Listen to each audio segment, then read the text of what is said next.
Hello student, आज की class में हम स्टार्ट कर रहे हैं वर्मी कल्चर का नेक्स्ट टॉपिक कि एसीनिया फैटिडा की संरचना कैसी होती है, ये कहाँ पर पाए जाते हैं। एसीनिया फैटिडा एक संपूर्ण विश्व में पाई जाने वाली प्रजाति है। ये अधिकतर वहां पे पाई जाती है जहां अधिक वर्षा हो, जंगल हो। वहां क्यों पाई जाती है? क्योंकि यहाँ उन्हें उचित मात्रा में भोजन उपलब्ध होता है, साथ ही नमी भी वहां पर रहती है। इसी कारण वे आसानी से वहां पे सरवाइव कर सकते हैं। तो फर्स्ट, संपूर्ण विश्व में पाई जाती है।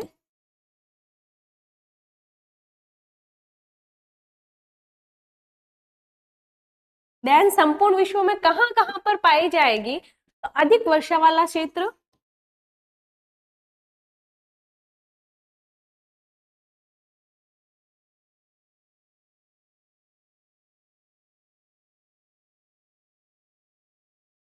अधिक वर्षा वाले क्षेत्र में क्यों पाई जाती है? क्योंकि यहाँ इन्हें उचित मात्रा में भोजन उपलब्ध होता है।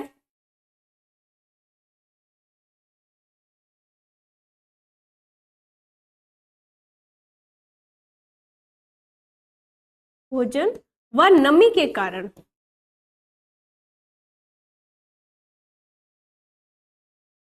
भोजन की उपलब्धता भी इस क्षेत्र में अत्यधिक होती है तथा नमी भी अत्यधिक होती है। इसी कारण ये यहाँ पर सबसे अधिक पाए जाते हैं। अब हम बात करते हैं कि इनका कलर कैसा होता है। तो ये हल्का भूरा रंग के होते हैं।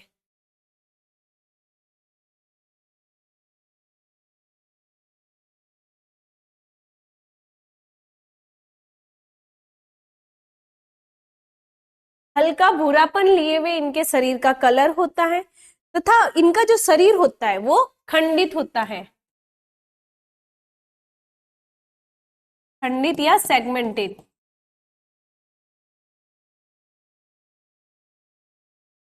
शरीर की जो संरचना होती है वो सेगमेंटेड होती है, कुछ इस तरह से होती है।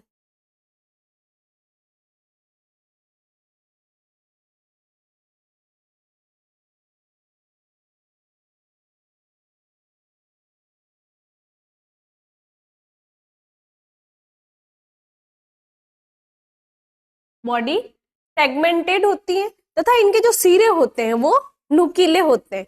अंतिम जो भाग होता है, जैसे कि ये टेल वाला पार्ट आ गया, तो ये नुकीला होता है एज कंपेयर टू अग्र सिरे के।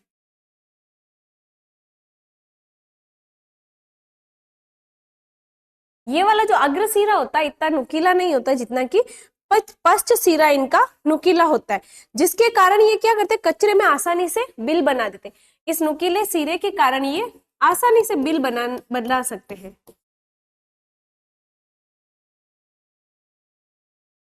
एसिनिया फैटिडा केंचुए के शरीर पर लगभग 9 खंड होते हैं। ये जो सेगमेंट्स होते हैं वो 9 होते हैं। लगभग सभी जंतुओं में जो सेगमेंट्स की संख्या होती है वो गिनी हुई होती है। जैसे कि हम अगर कैंचुए की बात कर रहे हैं तो इनमें जो सेगमेंट्स होते हैं वो 9 होते हैं तथा 9वें खंड की चौड़ाई का क्लाइटेलम पाया जाता है। जो 9वां खंड होता है वहां पे इनकी संरचना में थोड़ा सा उभार पाया जाता है।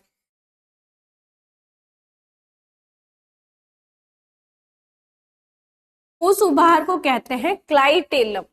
जो 9 सेगमेंट्स पे उभार पाया जा रहा है ये, और जैसे कि इनका 9 सेगमेंटेड बॉडी है तो कभी कभार 9 होता है, जो कि इनकी स्टार्टिंग की जो प्रोसेस होती है, जैसे कि अंडा था उससे लार्वा बनना स्टार्ट हुआ है, तब सेगमेंट्स बनने स्टार्ट हो जाते हैं। और जब ये एडल्ट में कन्वर्ट होने लग जाते हैं तो इनके शरीर के जो खंड होते हैं वो 24 से 26 तक फैल जाते हैं।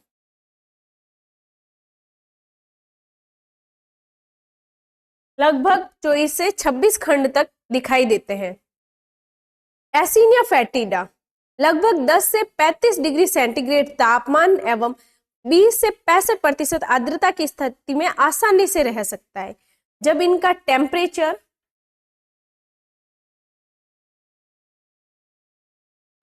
लगभग 10 से 35 डिग्री सेंटीग्रेड हो तो ये आसानी से सरवाइव कर सकते हैं।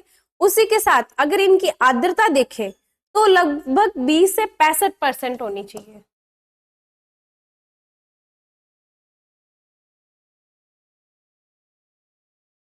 इस प्रकार का अगर इन्हें एनवायरनमेंट मिले जहां टेम्परेचर 10 से 35 डिग्री सेंटीग्रेड के मध्य हो तथा आर्द्रता लगभग 20 से 65 के मध्य हो, तो इन्हें जीवित रहने में कोई दिक्कत नहीं होती। ये जो केंचुए होते हैं, इनका जो लाइफ साइकिल होता है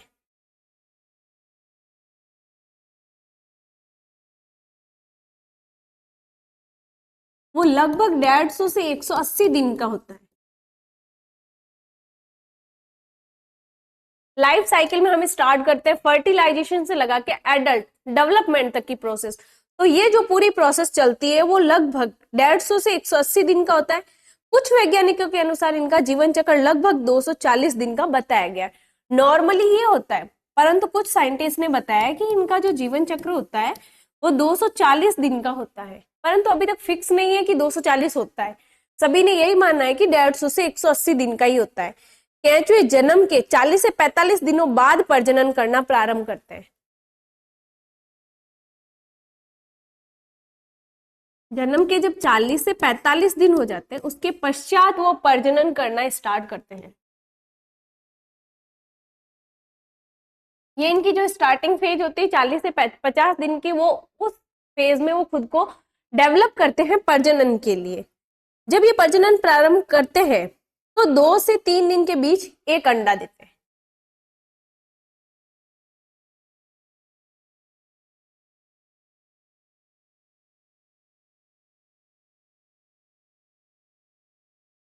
जब इनका 40 से 45 दिन का टाइम पीरियड खत्म हो जाता है, ये प्रजनन के लिए खुद को प्रॉपर रेडी कर लेते हैं।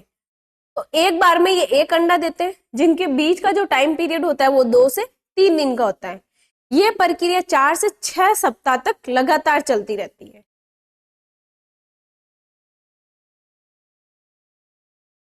4 से 6 सप्ताह तक कंटिन्यू चलती रहती है।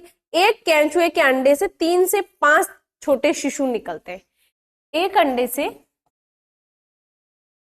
3 से 5 छोटे छोटे शिशु निकलते हैं,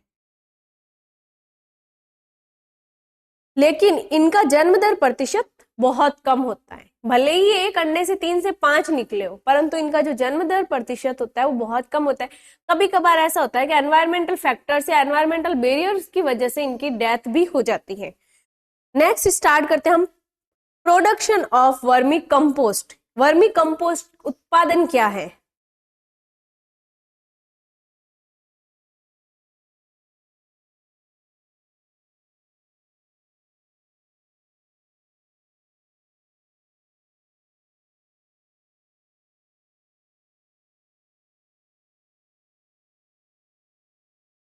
वर्मी कंपोस्ट उत्पादन। तो वर्मी कंपोस्ट का जो उत्पादन है वो 3 विधियों द्वारा किया जाता है।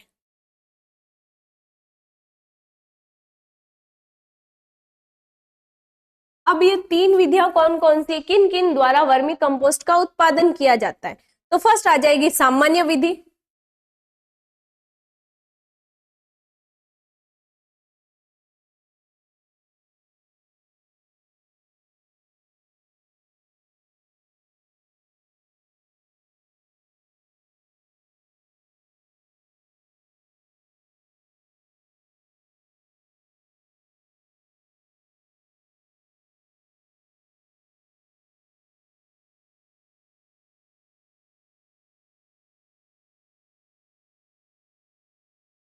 फर्स्ट सामान्य विधि या फिर जनरल मेथड।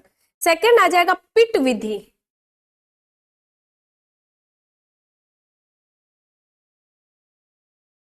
पिट मेथड या फिर पिट विधि। और थर्ड आ जाएगा surface band method.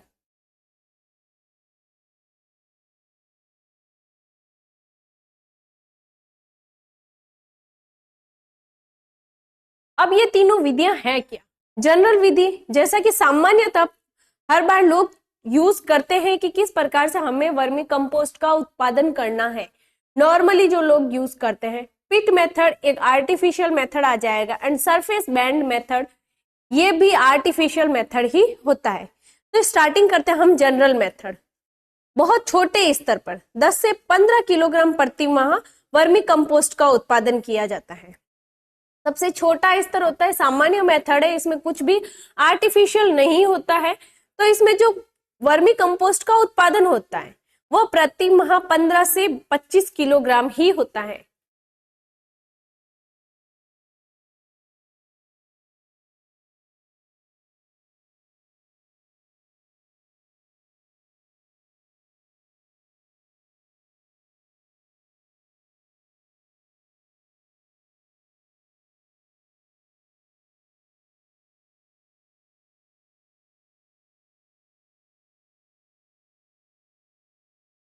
Vermi compost का जो उत्पादन होता है प्रत्येक माह 15 से 25 किलोग्राम तक का होता है।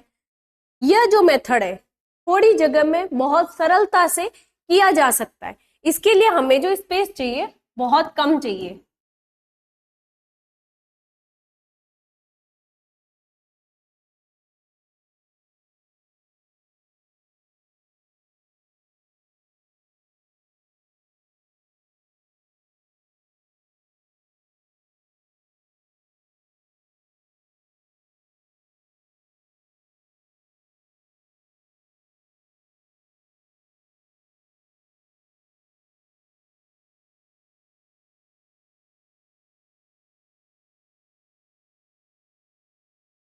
थोड़ी जगह में सरलता से किया जा सकता है क्योंकि ये सामान्य प्रकार का था। अब इसके लिए चाहिए क्या, तो इसके लिए कच्ची या पक्की किसी भी प्रकार की जमीन, चाहे वो कच्ची हो चाहे पक्की हो, या मीन्स चाहे वो मिट्टी में हो या फिर हम फर्श पे करें, तो जमीन पर चाहे तो प्लास्टिक के कैंट, लकड़ी के डिब्बे, सीमेंट के पुराने कट्टे या प्लास्टिक के टब इत्यादि को हम वर्मी कंपोस्ट बनाने के लिए उपयोग में ले सकते हैं।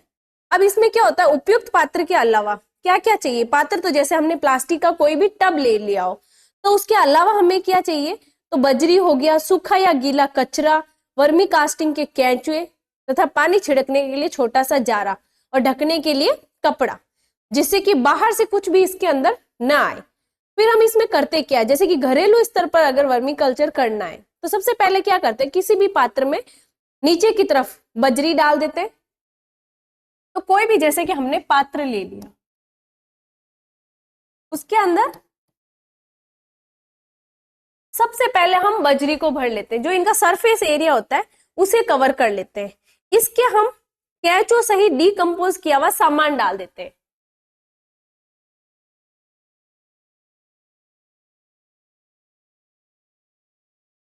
कैंचो सहित डीकंपोज किया हुआ सामान,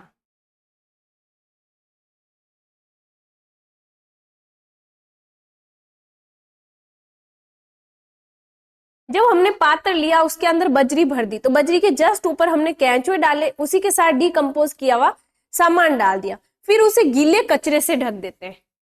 देन इसके बाद क्या करेंगे, गीला कचरा डाल देते हैं।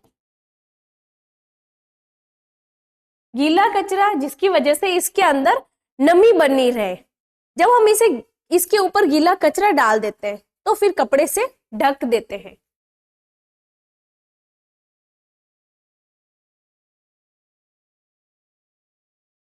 गीले कचरे की वजह से नमी बनी रहेगी और कपड़े से कवर करने से क्या होगा कि बाहर से कुछ भी नहीं आएगा।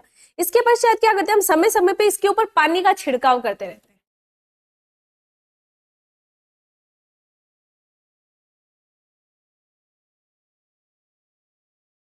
जब हम पानी का छिड़काव करते रहते हैं तो अंदर का जो मटेरियल है वो सूखता नहीं है। इससे हमें प्रति माह 20 से 25 किलोग्राम तक खाद आराम से मिल जाती है।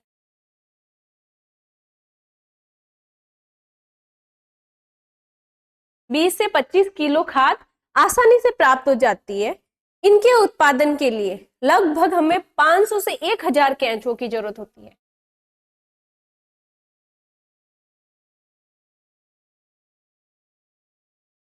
पूरा प्रोसेस कंप्लीट करने के लिए लगभग हमें 500 से 1000 केंचुए चाहिए होते हैं, जिसे हम सबसे पहले एक पात्र लेते हैं, उसके अंदर बजरी डालते हैं और बजरी डालने के बाद केंचुओं सहित जो डीकंपोज किया हुआ सामान है वो डाल देते हैं। देन उसके ऊपर गीला कचरा डाल देते हैं, फिर उसे कपड़े से कवर कर देते हैं और समय समय पर जब पानी से छिड़काव करते रहते हैं तत्पश्चात हम देखते हैं कि इसमें लगभग 20 से 25 किलोग्राम खाद का उत्पादन हो गया। और इसके लिए हमें कैंचुओं की कितनी जरूरत पड़ी, हमने कैंचुए डालने तो है पर तो ये नहीं देखा ना कितने डालने होते, तो 500 से 1000 के करीब केंचुए डालते हैं। देन हम कुछ समय पश्चात देखते हैं कि केंचुए पात्र में उपलब्ध कचरे को खाकर वर्मी कास्टिंग करना शुरू कर देते हैं। तो जैसे जैसे केंचुए कचरे को खाते हैं तो हमें उस पात्र के अंदर पुनः कचरा डालना जरूरी होता है, वरना तो वो खत्म ही हो जाएगा। तो जैसे कि हमने स्टार्टिंग में देखा कि एक बार हमने कचरा डाल दिया है, केंचुए से जो डीकंपोज किया हुआ सामान था और गीला कचरा था डाल दिया है। जब केंचुए इन्हें खाते हैं तभी तो खाद का निर्माण करते हैं, और जब खा लेंगे तो ये पूर्ण तक खत्म ही कर देंगे ना। तो हम क्या करते हैं, ऊपर से थोड़ा थोड़ा कचरा और डालते रहते हैं। और कपड़े से इसलिए कवर करते हैं कि इसके अंदर कोई विषैला पदार्थ और तत्व ना जा सके। जब हम इसके अंदर कचरा भी डालते हैं तो हम ये ध्यान में रखते हैं कि इनके साथ कोई विषैला पदार्थ ना हो या फिर ऐसा तत्व ना हो जिसकी वजह से केंचुए को कोई भी किसी भी प्रकार का नुकसान हो। तो ये एक आ जाएगी सामान्य प्रकार की विधि जो कि हम नॉर्मली यूज कर सकते हैं, जिन्हें हम आसानी से कर सकते हैं। देन सेकंड आ जाता है पिट मेथड।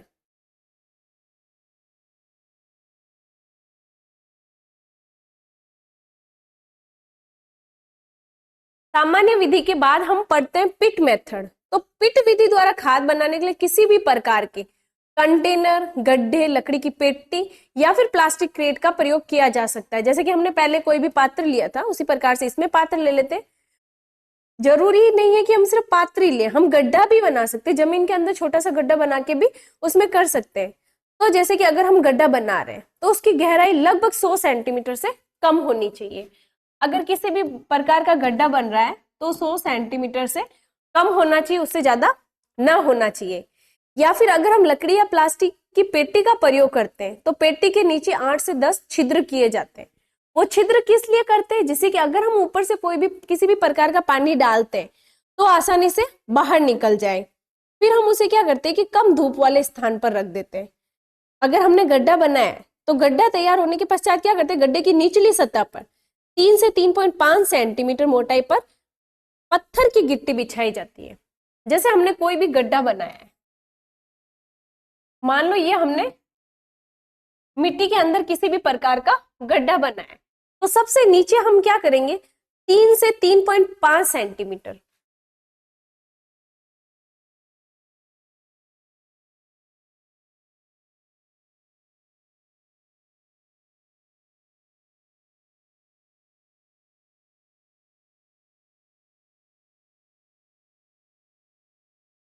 सबसे नीचे का जो सरफेस होता है 3 से 3.5 सेंटीमीटर का, यहाँ हम पत्थर की गिट्टी बिछा सकते हैं या फिर एक परत बिछा सकते हैं। अब गिट्टी की जो परत होती है उसके ऊपर 3 से 3.5 सेंटीमीटर मोटी बालू बिछाते हैं। जस्ट इससे ऊपर एरिया हमें वही लेना है, 3 से 3.5 सेंटीमीटर। यहाँ हम बालू मिट्टी बिछा देते हैं। तो स्टार्टिंग का जो एरिया था वहां पत्थर की परत आ गई या फिर गिट्टी आ गई, उससे ऊपर हमने बालू बिछा दिया और बालू के ऊपर की तरफ दोमट मिट्टी की परत बना देते हैं। इससे ऊपर आ जाती है दोमट मिट्टी।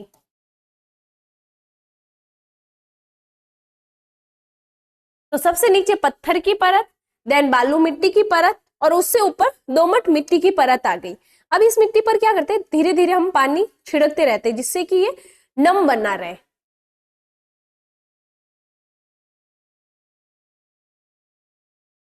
यहाँ हम धीरे धीरे जैसे कि छिड़काव करते रहते पानी का, तो पानी की वजह से नमी बनी रहती है। फिर इसमें क्या करते हैं, एनेसिक केंचुए तथा एपिजेइक केंचुए निश्चित अनुपात में डाल देते हैं। हमने इससे पहले स्पीसीज पढ़ ली थी तो उसमें हमने बताया था कि किस किस प्रकार के केंचुए होते हैं। तो एपिजेइक व एनेसिक केंचुए निश्चित अनुपात में डाल देते हैं, जिससे क्या होता है, नम मिट्टी के ऊपर। उसके पश्चात हम क्या करते हैं, जब हमने केंचुए डाल दिए, पानी डाल दिया तो मिट्टी नम हो गई, तो उसके ऊपर हम गोबर का ढेर बना देते हैं। ये जो गोबर की परत होती है इससे ऊपर सूखी पत्तियां डाल देते हैं। तो जस्ट दोमट मिट्टी के ऊपर केंचुए आ गए और केंचुए के ऊपर हमने गोबर, दोमट मिट्टी जिसे हमने नम बना लिया, देन हमने इसमें केंचुए डाल दिए। केंचुए डालने के बाद गोबर की परत डाल दी और गोबर के पश्चात हमने इसके ऊपर सूखी पत्तियां डाल दी।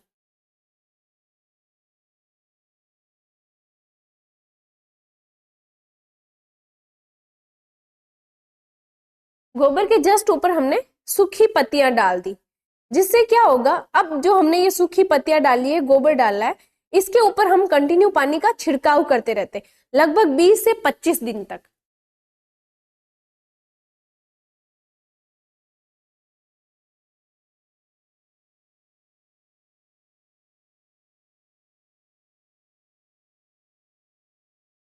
लगभग 20 से 25 दिन तक हम इसके ऊपर पानी का छिड़काव करते रहे।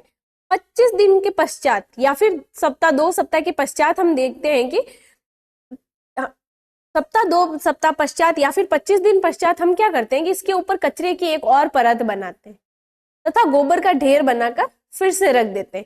ये प्रक्रिया हम तब तक करते हैं जब तक कि गड्ढा पूर्णतः न भर जाए, क्योंकि जैसे जैसे हम पानी डालते हैं ये सतह नीचे बैठती रहती है, मिट्टी भी है तो उसमें पानी डालने पे वो जम जाती है, कचरा हुआ, गोबर हुआ, वो तो वो जमना स्टार्ट कर देता है।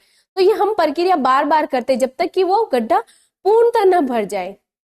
तथा ये प्रक्रिया जब हम करते हैं तो बार बार हमें इस गड्ढे में हफ्ते में 1-2 बार इसे पलटना होता है कि अंदर नीचे का कचरा ऊपर ले आए, ऊपर का नीचे, और रोज पानी मतलब कंटिन्यू पानी छिड़कना भी नहीं चाहिए वरना वो ज्यादा गीला रह जाएगा।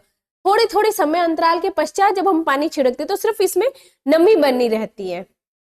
जब कचरे से पूरा गड्ढा भर जाता है तो उसे हम बंद कर देते हैं। इस प्रकार के वर्मी कंपोस्ट बनने में लगभग 35 से 40 दिन का समय लगता है। ये थोड़ा ज्यादा टाइम लेता है, तो कंप्लीट प्रोसेस होने में 35 से 40 दिन लगते हैं, देन हमें वर्मी कंपोस्ट मिलता है। लगभग 35 से 40 दिन पश्चात खाद या फिर वर्मी कंपोस्ट तैयार होता है। नेक्स्ट इसके पश्चात हम पढ़ते हैं सरफेस बैंड मेथड। सबसे बड़ी विधि थी पिट मेथड, जिसमें प्रोसेस भी ज्यादा थे कि हम पहले एक गड्ढा बना रहे हैं, उस गड्ढे में नीचे की तरफ पत्थर की परत बना रहे हैं, देन बालू मिट्टी की, देन दोमट मिट्टी की। इसके पश्चात हम इसमें 2 प्रकार के केंचुए डालते हैं, एपीजेइक तथा एनेसिक केंचुए, जिनका अनुपात निश्चित होना चाहिए। फिर उसके ऊपर गोबर का ढेर, देन पत्तियां, सूखी पत्तियां डाल दी जाती है। देन इन पे समय समय पे पानी का छिड़काव करते रहना चाहिए, और ये पानी का छिड़काव में लगभग 20 से 25 दिन तक करते रहना चाहिए, जिससे कि हमें अच्छा वर्मी कंपोस्ट मिलता रहे। और जब हम पानी का छिड़काव करते तो इस गड्ढे के अंदर जो पूरा का पूरा हमने जैसे मिट्टी डाल रखी, केंचुए, गोबर, इनको उलटना भी आवश्यक होता है। देन हम पढ़ते surface band method, third method and last.